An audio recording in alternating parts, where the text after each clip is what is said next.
A new dynasty. During the 700 CE, opposition to the Umayyad caliphs grew. Many non Arab Muslims were angry that Arab Muslims had the best jobs and paid lower taxes. Discontent was especially strong in Mesopotamia and Persia, where Shia Islam was popular. About 750 CE, the Shia Muslims rebelled and won the support from other Muslims throughout the empire. They overthrew the Umayyads, and the Abbasid dynasty came to power.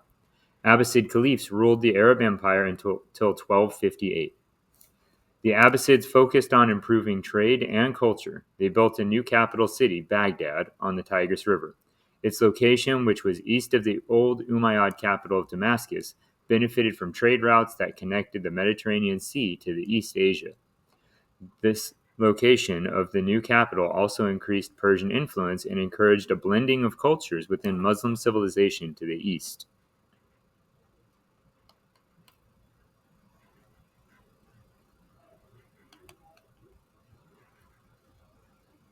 Abbasid rulers often tolerated the cultural differences that existed among the people in their empire. In addition, the cultures that the caliphate had conquered also influenced Islam. Now, all Muslims, not just Arabs, could hold offices in the government and military. The Abbasids valued Persian culture especially and brought many Persian influences into the empire. The Persian custom of women wearing modest dress and concealing their faces with a veil was adopted or maintained by many Muslims in the Abbasid Empire. Similarly, some Christians and Jews living under Abbasid rule converted to Islam and changed their names to reflect the Arabic language spoken throughout the empire.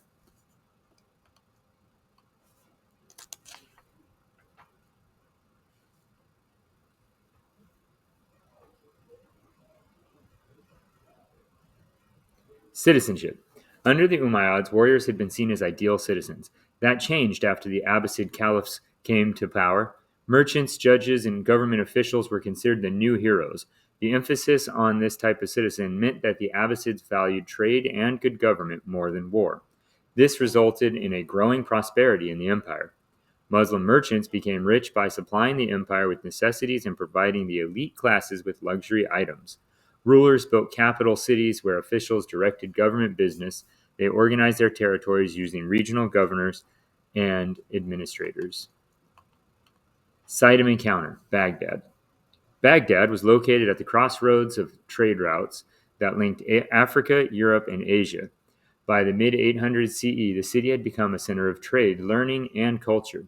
Abbasid caliphs rebuilt roads to connect Persian cities in the eastern part of the empire. These roads improved trade.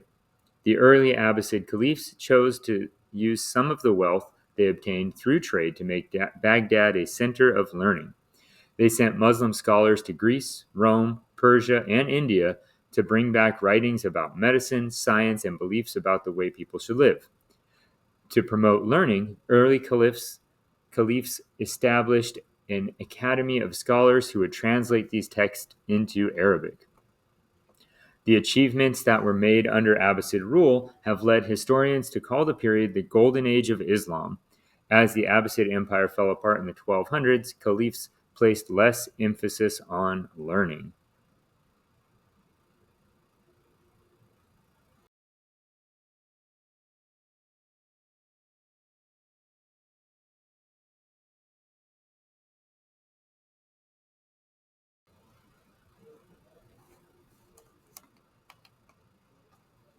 Who are the Seljuk Turks? The Abbasid developed a rich culture, but they could not hold their empire together. Over time, many territories broke free from Abbasid rule. In Egypt and Spain, the Muslims set up their own caliphs. Rival rulers took over much of Persia. By the 1000s, the Abbasids ruled little more than the area around Baghdad. Around this time, the Seljuk Turks of Central Asia began moving into Abbasid territory. The Seljuk Turks were nomads and great warriors. In 1055, the Seljuks seized Baghdad. They took control of the government and army but allowed the Abbasid Caliph to manage religious matters. The Seljuk ruler called himself a sultan, or a holder of power. For 200 years, the Seljuk sultans ruled with Abbasid caliphs. Then, in the 1200s, people from Central Asia, known as the Mongols, swept into the empire. In 1258, they stormed into Baghdad. There the Mongols burned buildings and killed more than 50,000 people. This fierce attack brought an end to the Arab Empire.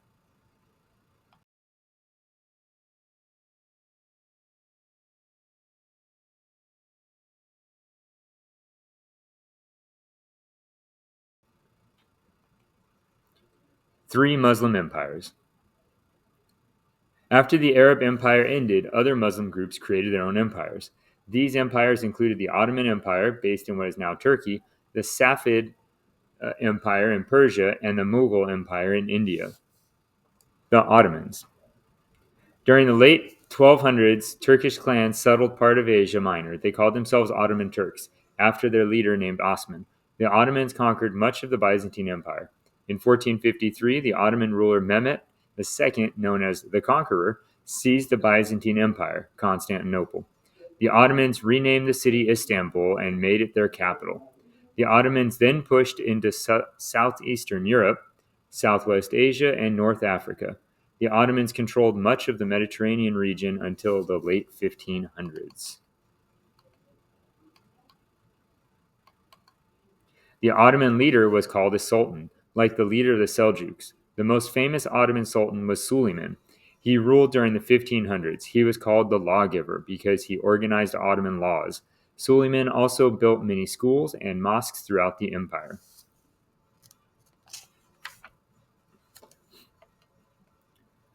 Suleiman I, 1494 to 1566. At the age of 26, Suleiman I became the Sultan of the Ottoman Empire. His reign is known as the Golden Age of the Ottoman Empire, often referred to as Suleiman the Magnificent. He achieved many military successes and expanded the territory of the empire. Suleiman was responsible for the empire's greatest achievements in law, art, architecture, and literature.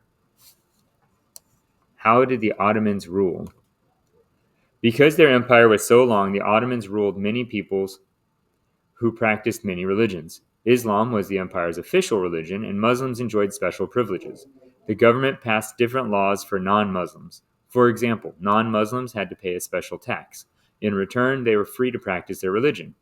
Under Suleiman, the military strength and unity of the Ottoman Empire prevented European powers from colonizing or conquering lands under Turkish control. After Suleiman, the Ottoman Empire began to break down. It lost lands to the Europeans, and the empire finally crumbled in the early 1900s. The Safavids. In 1501, a Shia leader named Ismail proclaimed himself Shah, or King, of Persia. Ismail founded the Safavid dynasty, which ruled Persia until the 1700s. During this period, Persian spread as a language of culture and trade. Urdu, a language spoken in Pakistan today, is based on Persian. India's Mughal Empire. During the 1500s, the Mughals set up a Muslim empire in India. Under Akbar, the Mughal Empire prospered. He allowed people to practice their religions. Later, Mughal rulers, however, persecuted Hindus and Sikhs. Sikhs practiced the religion of Sikhism, which arose in the 1500s. The Sikh believed in one God, and they rely on one holy book, the Guru Granth Sahib, and honor a line of teachers descended from Guru Nanak, their founder. Today, Sikhism is the world's fifth largest religion.